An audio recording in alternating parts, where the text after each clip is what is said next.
So Dan and I were just together down in Texas, which is not exactly known for vegetables and healthful eating, in my opinion. So this is my question, Dan. What's your go-to comfort food? I am a carnivore.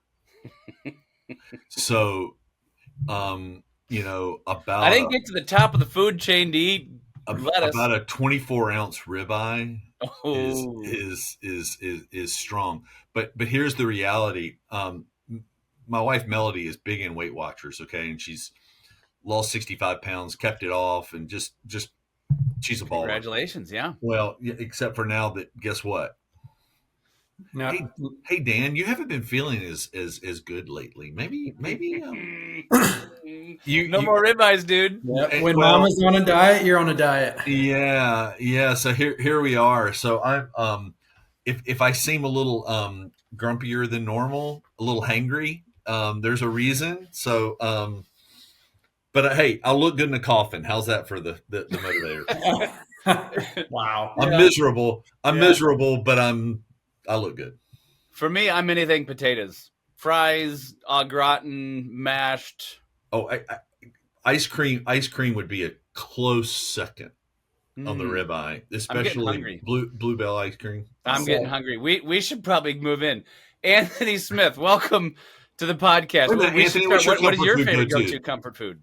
it's got to be baby back ribs Ooh, and mac and cheese from the store on the corner right here by my house. It's fantastic. It's ready in 10 minutes every time. It's Okay, just even Dan. more Next comfort. time you're in town, we actually have a place near us called Fat Dan's. oh yeah, I was just there. Yeah, Something best comfort something food. to aspire to. All the above. All And the above. And it's a Cubs All right. watch party. Hey, Switching series. Anthony, introduce yourself to our audience. Why should we know about who you are? Yeah, thank you. Thanks for having me, guys. Anthony Smith here. I own a company called Dynamic Results. It is a boutique M&A firm specializing in buying and selling non-sexy businesses.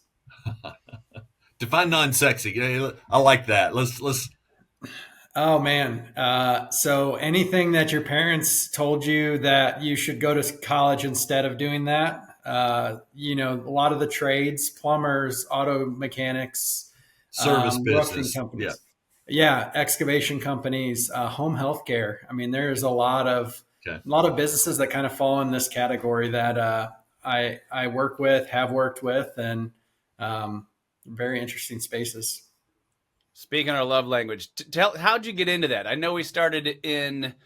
I know your story, so I'm teasing you out. It's weird asking people questions, the answers to it's like, so tell me about your career. Where did you start? Just I fake know it till the you make it, answer. Todd. You're good at it. Go for Okay, it. we're good. Anthony, Yeah. where'd you start? How'd you get into that? Yeah, so I went to Miami of Ohio to get my sports business degree because what guy doesn't want to work in sports? Of course.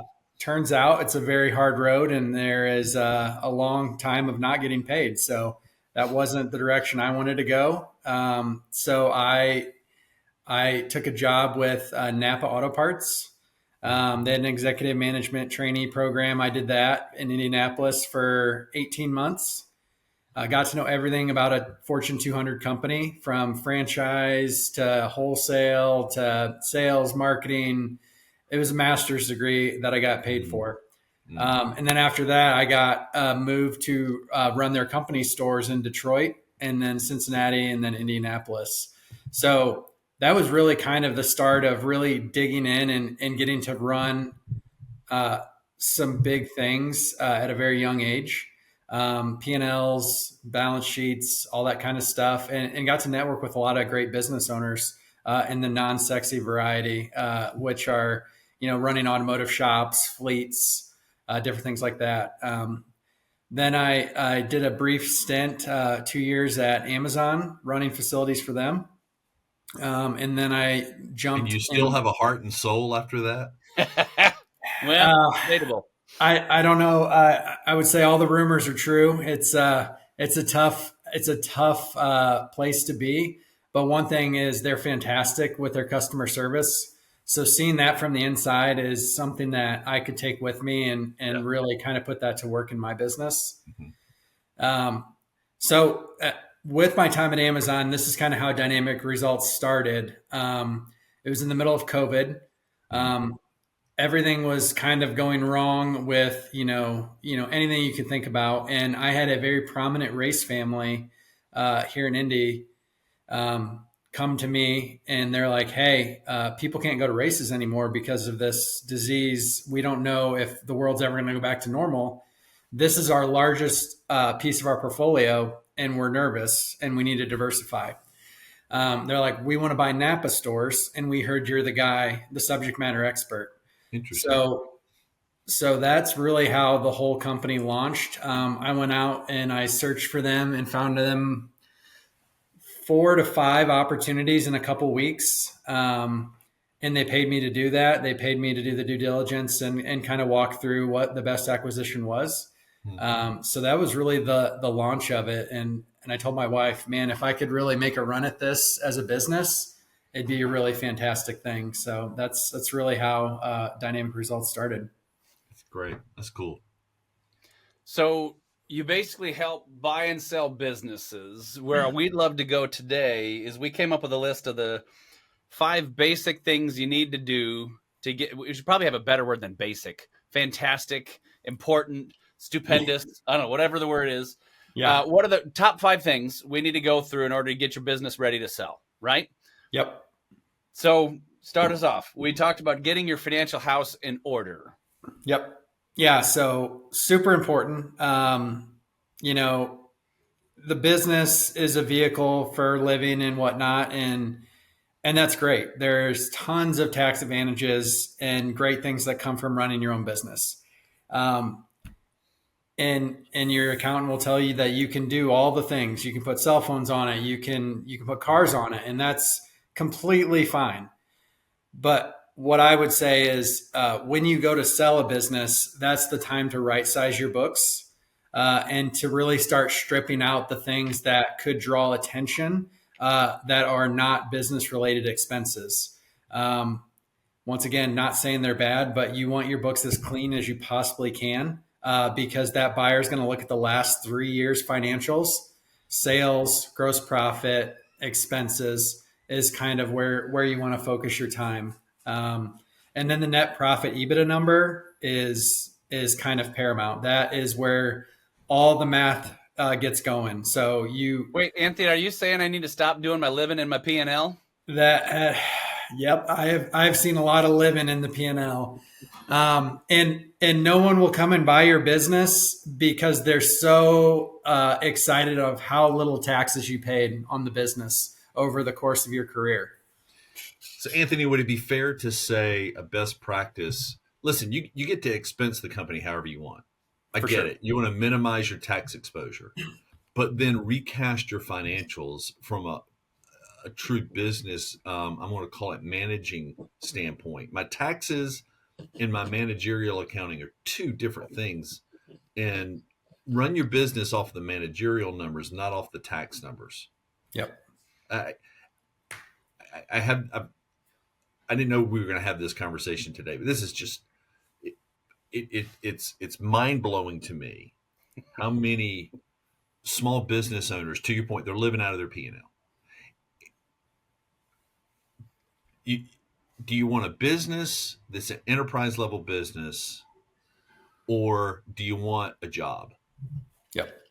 Because if you're running your business financials the same as you would your personal checkbook, it just doesn't work. So I really appreciate you bringing that to the forefront. And unfortunately, most accountants only think about tax. And so I really appreciate you. You can separate the 2 out. You can recast the financials to be running the business. By the way, pay yourself a salary. Do this the right way, folks. I mean, anyway, you said it better than I'll get off my soapbox. No. And the other thing I think that attributes to this, and I've seen it time and time again, is you have guys and girls that are running great businesses that don't have any sort of accounting software, no QuickBooks, nothing to do month to month. They're not projecting anything, and they're going to see their accountant once, maybe twice a year. And that's the only time they think about it. So it's really hard to forecast where you're at and where you're going and how to get to that enterprise level when you're simply just kind of waiting to see what walks in the door. There's no strategy behind it. Yeah. I think that actually leads us perfectly into number 2. It's we need to do some strategic planning, and we need to have written KPIs, right? So we need to actually, what we're talking about in these first 2 is basically getting a certain level of professionalization and standardization on books and numbers. Why is strategic planning so essential, Anthony? Well, I mean, the new owners are going to, it depends on what kind of a buyer it is. If it's strategic, they're going to want to know that you have some sort of management and structure in place. They're going to want to make sure that you have some sort of SOPs, standard operating procedure on how this business runs when you leave. Just some really simple tactical stuff on like, okay, I buy this from you for $1 million. You leave. What do I do next? Right. So, I mean, just basic level, like how the business operates is really important to make sure that, not only obviously the owner knows how the business runs, but do your managers know how? Do your bookkeepers know what to do? Are you super in the day to day? Because that's going to affect your multiple. If the business cannot run without you, you're not going to get top dollar. Yeah, that's so good, Anthony. I think a lot of business owners get confused with, is someone buying a business or are they just buying my assets? Yep. Real estate, equipment, even brand, right? That's an asset. But if they're buying a business, it's something that's an ongoing concern. So it's such a good point, man. I want to do a point of order, and sorry for going 2 in a row, Dan, but no, man, go. We're mentioning words like strategic, which if we're new to this conversation, what does that fully mean versus private equity versus a roll-up versus an ESOP, right? There's all these different terms in this space, which just kind of makes things convoluted. So when you say strategic, what does that mean? Yeah, so there's so many different entities out there that you can sell to, family office, all the things you just mentioned as well. A strategic would be somebody that, say you own an HVAC company, you're a decent small to medium player, and a strategic buyer is going to come in and basically buy up your business in order to get into a new market, in order to kind of structure, they like what you're doing in a market from a marketing standpoint. They want to capture that for their own business. It's a very strategic purchase for them. They already know what they're doing for the most part. And that's a lot of times those could be really good fits depending on who that strategic is. Private equity is a term that's thrown around online a lot lately. And there's a lot of different ways they're structured. One that I'm very familiar with, at least in the automotive repair space, is there's these groups that went out and they raised a couple $100 million, and they're going out to buy 100, 200 shops in a year, mom and pops. And they typically have professional management and backing it in a way to basically come in on the selling side, want to carve out when they buy what percent typically of overhead, right? Because that's some of the negative pieces of private equity is they change everything once you sell the business, right? That's kind of the negative associated with private equity and sharks. Yeah. I mean, very, very sharky.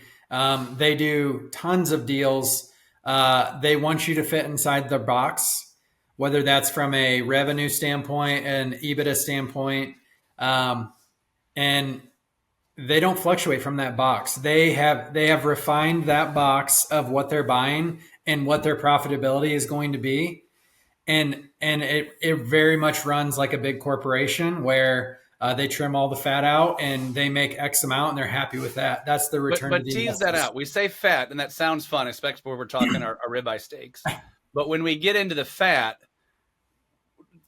so when I go to sell my business, I'm a typical HVAC company. Let's pick on that one. Yep. And I'm doing some business as ministry stuff. I'm honoring God. I got chaplains. We do corporate picnics. We do Bible study. Whatever the BAM stuff we're doing is. Oh, yeah.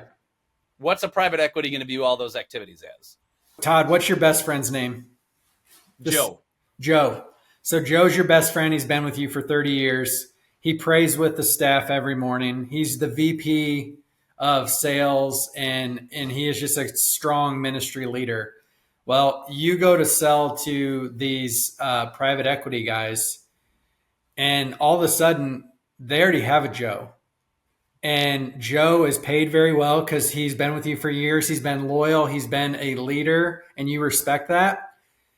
They see Joe as a ton of overhead that they can pour back into the business. So unfortunately, I mean, I saw it happen a couple months ago. By the way, by pouring back into the business, you mean creating the profits to give to distribute to shareholders. Let's make sure we don't know what we're finding there. Yep. Yeah. So, and unfortunately, what usually happens is Joe gets to stick around for 6 weeks to 6 months, and then Joe loses his job because he is an unnecessarily high paid Which employee. feels great when the guy I sold to then made money off of now fires my best friend who wanted to continue in his business because it's his calling, right? That's what we're trying to get at. Yep. Is it's one thing on paper to do this, and private equity sometimes doesn't have ill intent. Correct. They've got a box they're driving towards, but it feels on the selling side very different. So that leads us into the number 3 is our list of who to sell and who to not to sell to. Yeah. So anytime I meet with a potential seller, we sit down and we talk through like, first obviously is the business sellable? What does it look like? And then I kind of ask like what their ideal scenario is. And like, who would you like to sell to? Who would you not like to sell to? Hey, by the way, Anthony, tease out. I love Todd's tease out word. A company that's writer, downer, whatever you want to say. Hey, come on now. A company that's not sellable. From your experience, give an example or two of what is a not sellable. You're going to get painful now, Dan. Come on now. Well, you're meddling. Here's where I think a lot of people have a business that they're looking to as their retirement plan, and they really don't have a business to sell. There's nothing there. And so from your experience, what is it that you've seen that you would define as a business that's not sellable? Yeah, a non-sellable business. It comes in many forms, and one of the things that I see all too often is you get a look at their financials and you see that there hasn't been any revenue growth, there hasn't been any EBITDA growth. Even worse, there's no EBITDA to speak of because all that money has been pulled out of the business for living expenses, and they never right-sized it for sale. They get to the point where they're, 60 plus years old and they're looking for retirement, but they're asleep at the wheel. So whatever value they had 5 years ago, a decade ago, has kind of evaporated with the times. Another thing that's super important that would make your business unsellable is where you cannot point back to your customer list or customer base. Meaning, do you have a CRM? Do you have a Rolodex? Do you have anything that tells me where the revenue is coming from? Yeah. So, Anthony, I feel like most people are going to be like, of course my business is sellable. Be specific. If you don't X, you're decreasing the value of your asset or even making it unsellable. So my systems are not in place. My CRM is not there. If I were to leave, the business falls apart functionally, right? How would I know if that were me? Yeah, I think one of the biggest indicators that I see is the business owner that is working in the business 6 days a week. That's a really big, clear indicator to all buyers that business is highly contingent on you being there, and you're basically buying a job. This thing is most likely not going to operate without a ton of labor and intensive changes if you were to purchase it. So that is probably the best indicator. When I hear folks say, I can't go on vacation because the business stops, that's a huge red flag. They're actually wanting to sell the business so they can go take a vacation. Oh yeah. Because they've grinded for 30, 40 years, and it is really, it's tough. Or even worse, they get a sickness or something and they have to sell. And it's a really hard opportunity that you've got to walk through. Everybody needs to be reminded, everybody is a temporary CEO. Everyone one day will no longer sit in the seat of the owner are you setting this up, whether it be 2 weeks, 2 years, 20 years, so that the mission for which you've created this business, especially because our focus is always on honoring God in the business. How do we steward the resource that God has given us? By the way, you're not the owner, He is, if you're a Yep. follower of Jesus. So, how do you steward this well? Which requires us to think in these terms.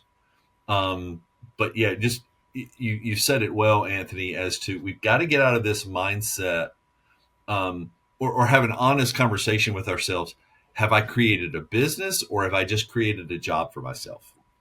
And really get very granular with that, having that honest conversation, maybe even having a conversation with peers that can help see what maybe I can't see, because it's hard to call my baby ugly, right?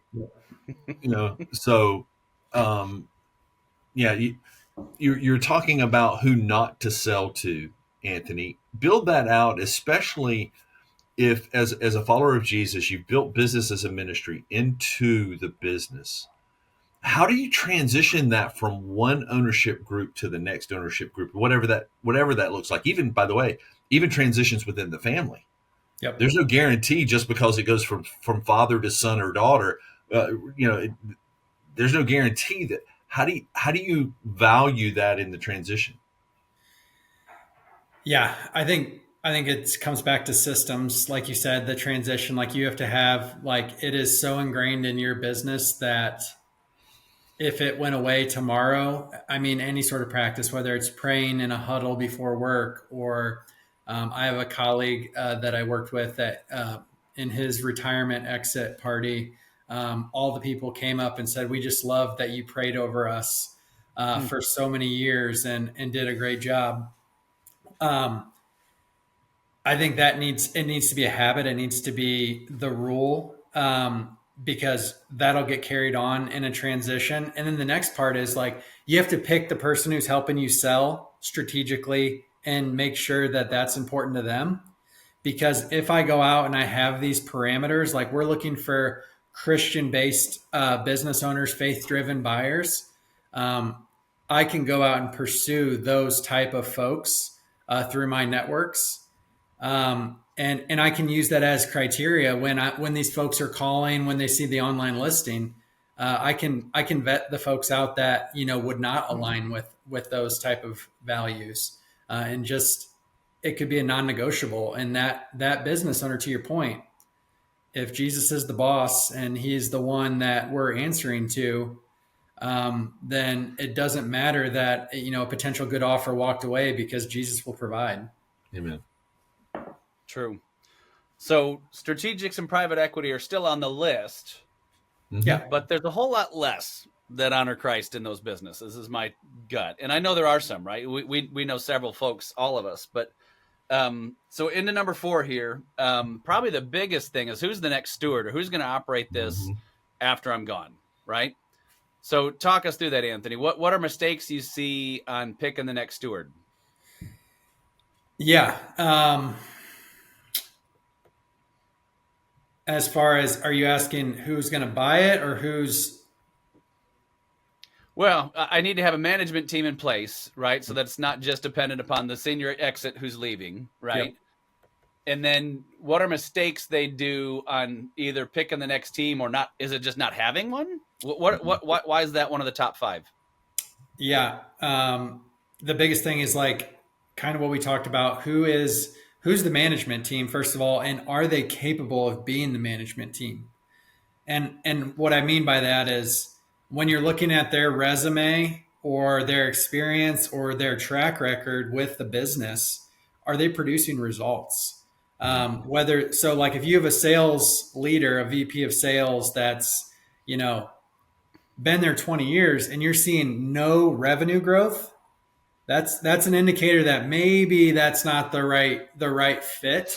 Maybe he's Yeah. in the wrong seat. So if you were to transition and buy that business and you see that, I mean, take all emotion out of it, and it's almost like, hey, maybe we didn't put this person in the right seat to be successful. Maybe he's, I mean, I've seen it time and time again. An accountant is running sales, or an engineer is running sales, like folks that they don't love being in front of people. They're not really that outgoing. Go out and get it, or they're not driven to be a hunter.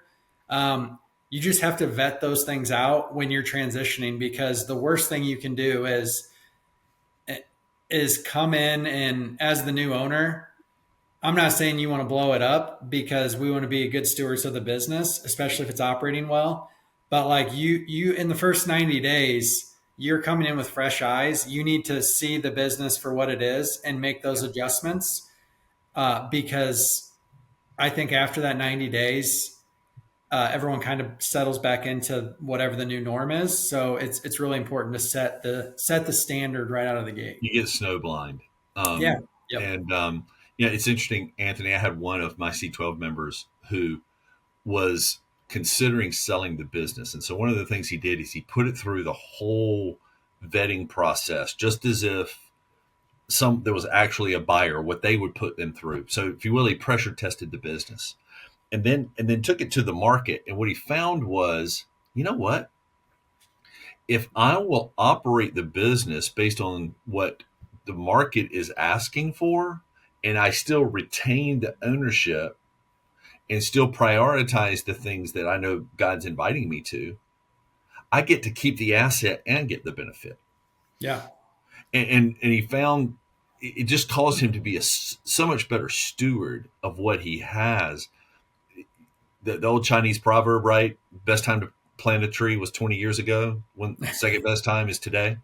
Yep. You know, so you should have been doing this strategic planning and this, I'm going to call it pruning, all along.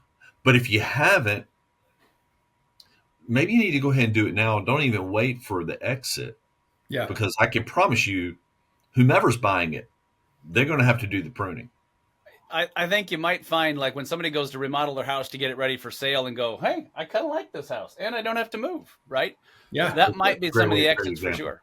Yeah. And it's a funny point to make there is sometimes consultants get a bad rap. They come in and they say, have you ever thought of doubling sales? And it's just like, What a great idea.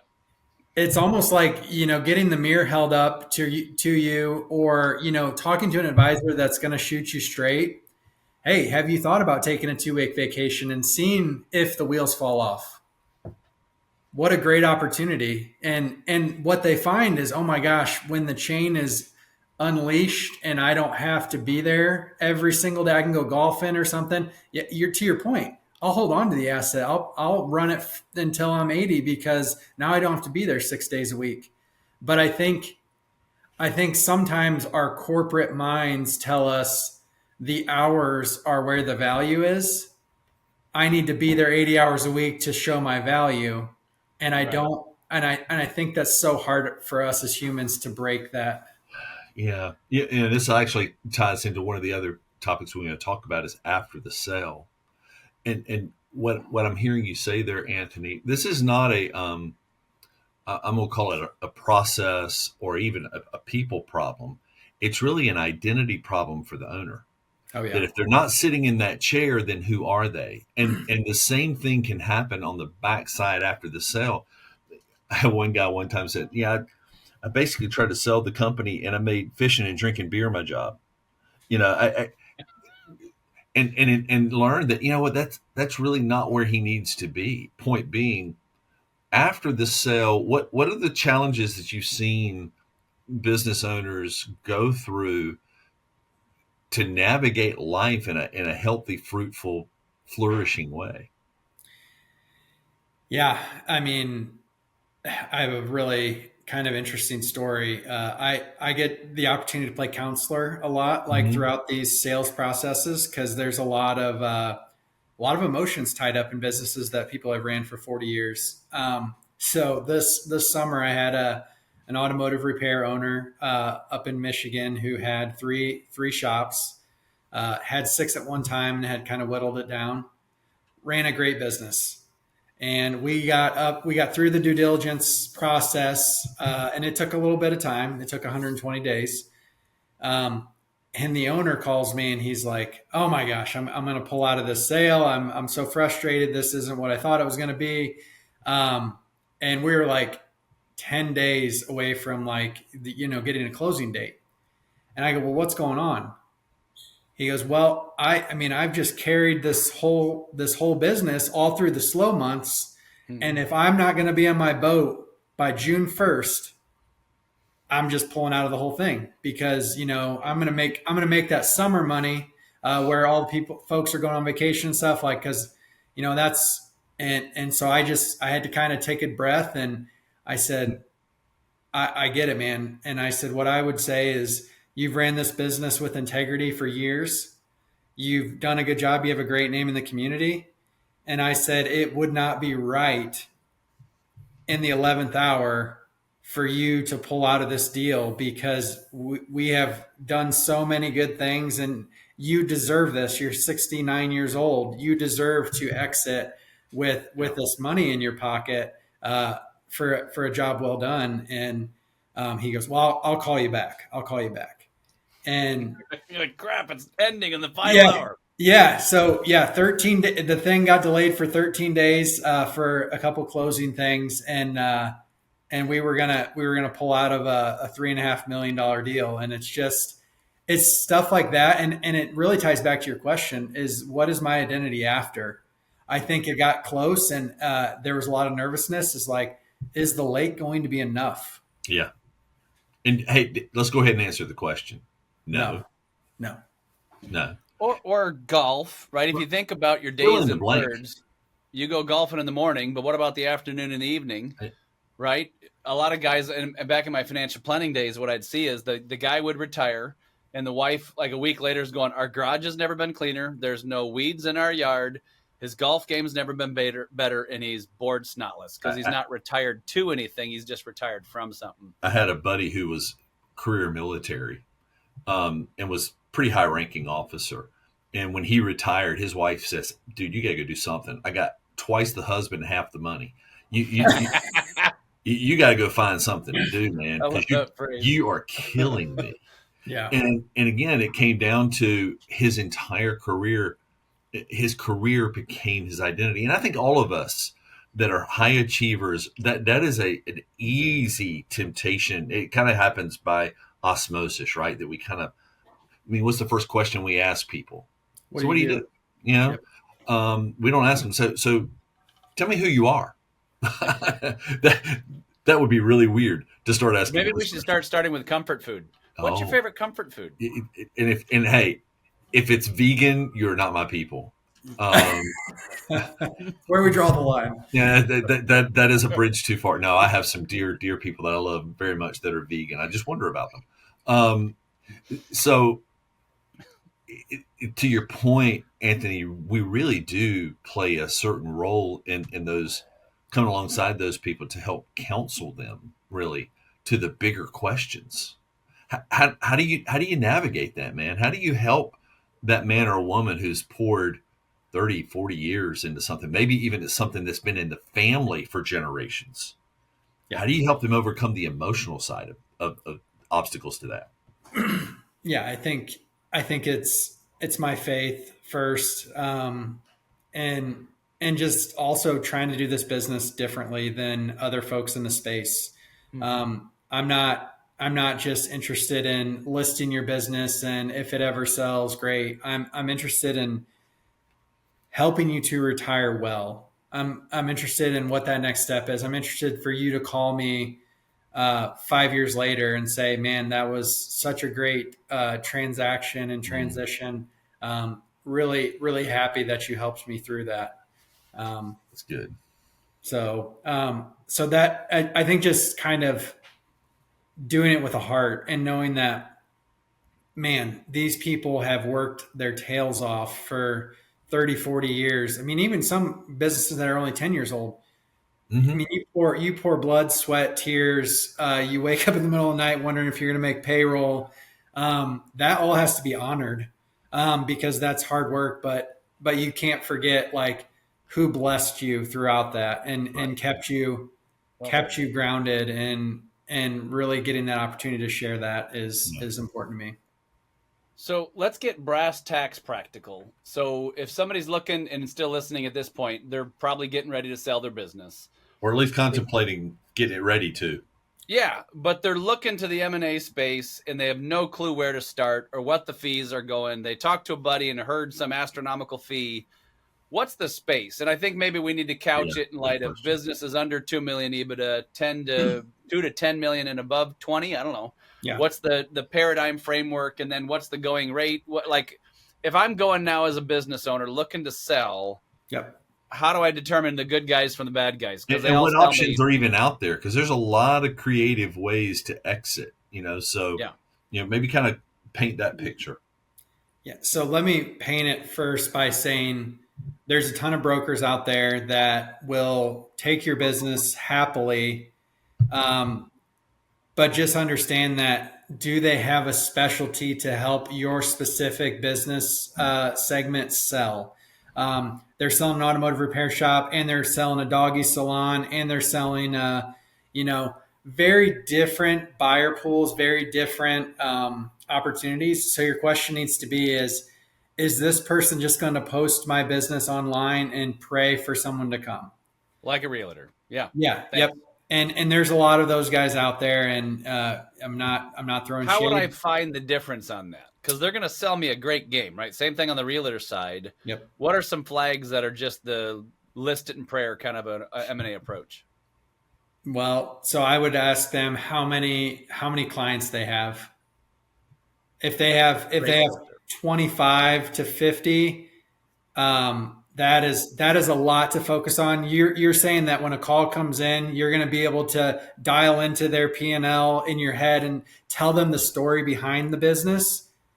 I mean, there's a lot of noise. As humans, we're hard pressed to think of 3 to 5 things and keep them top of mind. So I think a lot of clients under your team is probably something you need to consider as maybe not a super positive thing. If you're looking for someone you can contact all the time and work with to make that sale happen. The other thing is specialty, right? There are certain businesses that have certain niches and quirks about them that if you don't understand them and you don't know how to market those to buyers in a certain type of way, you're not going to get the best deal for your client. Right. So knowledge of my industry, knowledge of my business, ability to remember it, client caseload, those are all things I can think through. But paint the industry picture for me.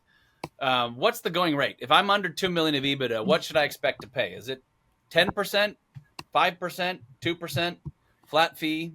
Yeah. Yep. So a lot of brokers will do a retainer plus commission.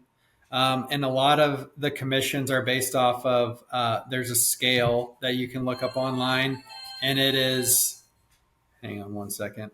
There is and I'm blanking on what the name of the scale is. So it usually it's a degressing scale. So on the first million, it's 10%. Second is 9%, and it's a descending scale. And then valuation, million EBITDA. So enterprise value. So enterprise value is what the business is actually going to sell for. So you take your EBITDA number times whatever the industry multiple is, that gets you close to where you want your sale price to be. So if it's $1 million, usually that broker is going to ask for 10% of that $1 million. Is traditionally what I see out there. As the deals get bigger, whether it's, an enterprise value of 10 million, 20 million, you see you'll see a lot lower commissions due to the fact that obviously there's a lot more money in that pool. But at that level, you want someone that's probably more specialized. Like you're not going to trust a business doing, 100 million in revenue to someone who's also repping, a doggy salon and a Subway. Like you're going to really want to do your homework and figure out who that person Would you take is. a doggy salon, by the way? Is that like a non-sexy business, or is that sexy? I don't know how to I would not take a doggy salon. I would not. Fair. No shade. I have a dog. He's laying right next to me. love him, but I don't think that's my niche. So Okay. enterprise valuation under a million, 10%. Once you get above, is there a flat fit? Like, does it cap? Probably not. I mean, Most you, M&A guys are going to have a sale of why it shouldn't, right? yeah, exactly. Percents are sneaky fees, baby. Yeah. So I would say that it's that descending scale, or you could do a flat fee depending on the deal. Like, hey, I'm really happy if I can sell the business and the real estate and everything, and enterprise value is 10 million bucks. I can do it for 6. I can do it for 7. And that's really what I try to do is I try to work with clients where they're at. I want the deal to not only go through, but I want the deal to be fair and reasonable for all parties included. Um, and sometimes there's extenuating circumstances on why I would adjust and why I wouldn't adjust. So I'm pretty flexible on let's talk about it. Let's see where we want to land. But at the end of the day, it's expertise based. Like, can I sell your business or can I not? I love the enterprise value. I love that concept. So basically, you're talking about a multiple, and, Mhm. and you're saying that that's basically industry based. How do you handle? My experience is usually I think my business is worth more than what the market will say. Well, Yep. so No. so how do you come about helping sellers to come to terms with what the market actually is, and how you arrive at that multiple, because it is fuzzy, right, man? There's so many variables, like you said. You start pulling back that onion. How do you help navigate them into that space? Yeah. So if you go out there, and a lot of brokers will use different platforms that give you professional numbers of all the deals that are tracked out in the world. One is called Deal Stats, and you can go out there and say, hey, what do HVAC companies sell for at this level of revenue, at this level of GP, at this level of EBITDA or seller's discretionary earnings? And it'll give you that percentage, right? And it'll give you a range, right? The mean, the median, and Right. the blended average. And what I would say is, just because you're in the space and just because Deal Stat says it's a 6x multiple doesn't mean that your business is a 6x multiple. I Because you have to understand that the law of averages, the really big deals that were beautiful turnkey huge opportunities pulled the average up, and the really really terrible ones, that were not ready but they somehow got bought and it got tracked, pull the average down. So that multiple is the starting place, and then, just like your buddy said, stress test the business. What am I missing to get to that 6x or that 5x? And you really have to be honest with yourself and honest with your buyer or your seller, because, like you said, it's their baby. Of course, it's a 6. It might be an 8. It could be an 8. Because I Right. feel I've poured blood, sweat, and tears into it, and you really have to speak truth to them and say, um, love the business, love you to death, but hey, you don't have a CRM. Hey, you don't have signed contracts with anybody, or even worse, you have one customer that is 90% of your revenue. That's a huge risk to a buyer, and that's how they're going to see it. And they're like, well, I've been with that customer forever, and that's great, but it is a big time risk where if one guy walks out your door, the business is Yeah. defunct. It, So I would almost put it in the terms, all of us have sold a car at one time or another. And cars are, it's an excellent used car, it's excellent condition, or it's good condition, or it's average, or it's fair. All of us think our car is better than it is. yeah, But you absolutely. forget the fact that my kids have been in the back seat spilling Kool-Aid for the last 5 years. That's not excellent. Yep. So we just got to come to terms with that. Anthony, I'd love for you to take just a moment and help broaden the horizons, because most of the time we think of something nice and neat and tidy. I'm selling to an entity, whether it be private equity, another individual buyer that's buying the business, or whatnot. What are some of the other creative ways that sellers can exit harvesting their equity but yet it's not your typical I sell you buy. Yeah. I think we all have this dream scenario where someone's just going to come in with a duffel bag full of cash, and yep, exactly. And that'd be wonderful. And there are some out there. There are some that will pay all cash, and it. But of course, you need to fit in their box, right? If I'm paying all cash, it's got to be worth it. Um, what I always ask is, how creative are you willing to be? And the seller will ask me, what do I mean by that? Well, I say, you're 60 years old, you've got some time. What does the transitionary period look like? Are you willing to stay for a year and help? Are you willing to give a seller's note to the next prospective buyer? Because maybe there's an A player that's coming in to maybe buy your business, but they don't have the capital. So But you you would love, finance it for them. yeah, or your second in command wants to buy it. That's an opportunity. Another opportunity is ESOPs. Define that term for us. Employee stock or employee owned business, employee owned stock purchase plan. I might have butchered that. You're on But it. We got it. yeah, essentially the owner would sell his stake to basically a loan or some vehicle like that, and then that loan would then be purchased by uh, all of the employees. All the employees would have some sort of a stake in the company, which is a super interesting way to sell your business. And there are quite a few of them out there. Yeah. And it's The benefits are it becomes a qualified plan. It doesn't pay federal employment taxes. There's some ongoing expenses. You need an outside board, right? Those are the big ones for an ESOP. Yep.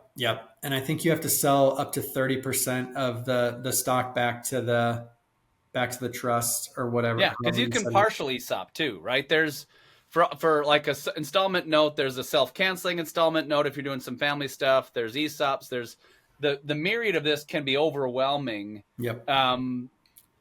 But to your point, though, how creative what do you want to get? Or is it just, I want the cash up front number? Those are processes you got to process and think through.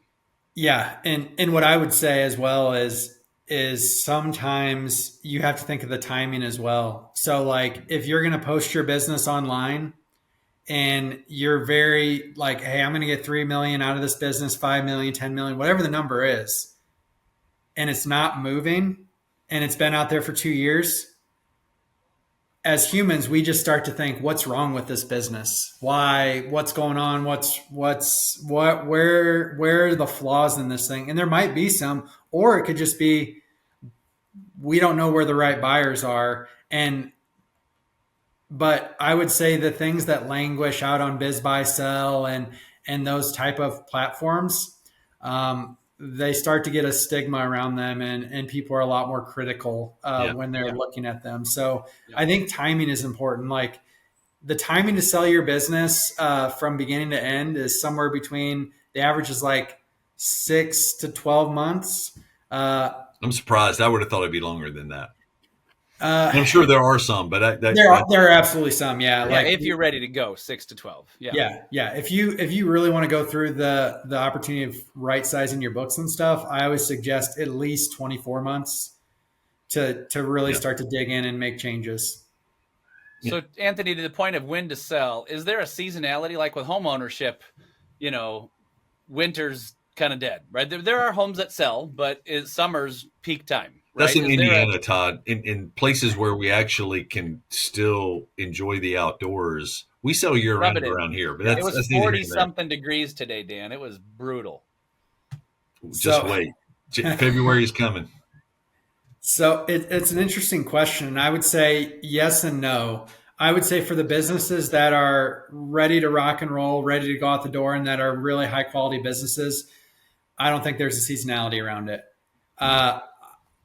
I would tell you though, it's there is a seasonality, and I learned this the hard way, around election time, around Fed changes, around SBA changes. Risk profiles change, yeah. Oh yeah, because a lot of folks will sit and they'll wait to see, like your big buyers, your institutional buyers will sit and wait until they see how things are going to shake Yeah. out. Yeah. So your business could languish a little bit, and just like That's just true. because of the cycle of the economy. One of the So things Anthony, if somebody go go ahead, ahead, Dan. Todd. Go ahead, I Todd. was going to say, if somebody wanted to get a hold of you, how would we get a hold of you? And then we're going to have you pray us out. But Yeah.